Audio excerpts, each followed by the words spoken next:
अस्सलाम वालेकुम my YouTube family, कैसे हैं सब। उम्मीद है सब ठीक ठाक होंगे, बहुत खुश होंगी। मैं भी बिल्कुल ठीक ठाक। और आप सबकी बेहद दुआओं का और अप्रिशिएट का बहुत बहुत शुक्रिया। बहुत अच्छा लगा। और जो जो नए मेरे चैनल पे आए हैं उनका बहुत बहुत शुक्रिया और मोस्ट वेलकम। इंशाल्लाह जो है वो मैं सपोर्ट करूँगी, इंशाल्लाह। और यहाँ जो है वो मैं नाश्ता कर रही थी, जो मैं बाजी के घर से लेके आई थी, अचार गोश्त। और साथ में जो है वो नाश्ता तो नहीं था, समझिए दोपहर का खाना खा रही थी। नाश्ता तो हमने लाइट सा कर लिया था। बस यहाँ का दोपहर का खाना खा लिया था और आधा काम मैं कर चुकी थी, आधा काम मैं कर रही थी। और जो है ना, मैंने तो अचार गोश्त को राइस के साथ खाया था, बहुत मज़े का लग रहा था। साथ ही मैं आप लोगों को दिखाती हूँ कि बाजी ने मुझे क्या क्या चीज़ें दी हैं, जो कि मेरे लिए बहुत गुड़ नई का हैं, शीरा भी जो है ना मैंने वो कभी यूज़ नहीं किया। यहाँ पे जितनी भी चीज़ें जो बाजी ने मुझे दी है ना, वो स्पेशल जो है ना वो गांव की सौगात है, तो वो इससे पहले मैंने कभी यूज़ नहीं की।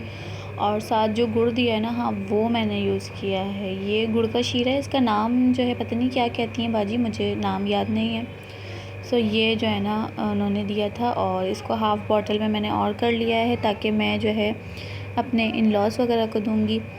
तो वो है। और देखते हैं इसका क्या बनता है, क्या होता है। और साथ साथ जो है ना और भी चीज़ें दी हैं और बहुत ही मोहब्बत से लेके आई थी वो। तो उन्होंने कहा कि जो है ना लेके जाना मानो भूल के नहीं जाना। मैं बहुत मोहब्बत से लेके आई हूँ और इसको जो है ना काफ़ी दिन हो गए, अब इसे ले ही जाओ। तो बस यहाँ उन्होंने मुझे दे दिया था और मैं लेके आ गई हूँ। और इंशाल्लाह मैं सारी जो है ना रेसिपी शेयर करूँगी, जो जो बनाऊँगी ना इन चीज़ों से, तो मैं आपके साथ ज़रूर रेसिपी शेयर करूँगी। और साथ ही बाजी ने गुड़ दिया था, हर दाल दी थी, चावल का आटा था और मेरे ख्याल से ब्राउन शुगर है शायद, तो वो दी थी। ये सब जो है ना वो कह रही थी ये मैं स्पेशली तुम्हारे लिए बनवा के लेके आई हूँ गुड़। तो इसका गुड़ का टेस्ट बहुत ही मज़े का है और जो ये गुड़ का शीरा है ना वो भी बहुत ही मज़े का था। अब यहाँ जो है ना मेरा काम ऑलमोस्ट जो है ना डन हो गया था इनका। साथ ही मैंने दही भी जमा के रख दिया, क्योंकि मैं कल बनाऊँगी कुछ ख़ास, तो जो इसमें दही ज़्यादा डलता है, तो मैंने दही भी जमा के रख दिया है। साथ किचन का काम मेरा हो गया है।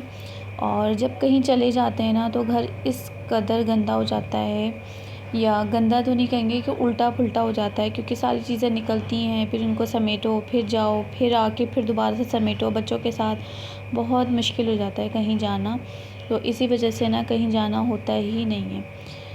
बस अल्हम्दुलिल्लाह घर समेट चुका है। अब ये जो बर्तन है ना ये थोड़ा सेट कर दूँगी। साथ मुझे सबसे ज़्यादा जो टेंशन है ना वो अबिहा की है, क्योंकि अबिहा के एग्ज़ाम्स चल रहे हैं, तो सारा फोकस समझ लें मेरा जो है ना अबिहा के ऊपर है। तो जब भी टाइम मिलता है, जितना टाइम मिलता है ना, मैं बस उसको पढ़ा रही होती हूँ, क्योंकि बच्चों को पढ़ाना ना एक बहुत, मेरे लिए तो बहुत मुश्किल काम है बच्चों को पढ़ाना, अबिहा को पढ़ाना। बस जो है ना सारा फोकस अभी मेरा अबिहा के ऊपर ही है। साथ में आज इसको का दूध दे ब्लॉग रही बस थी, इतना ही बना सकी, क्योंकि बहुत सारा काम मैंने किया था और साथ साथ अबिहा का, ख़ास तौर पे अबिहा की पढ़ाई की वजह से मैं थोड़ी बिज़ी थी। तो फिर मिलूँगी इंशाल्लाह एक नए ब्लॉग के साथ, एक नई रेसिपी के साथ। तब तक के लिए अपना बहुत सा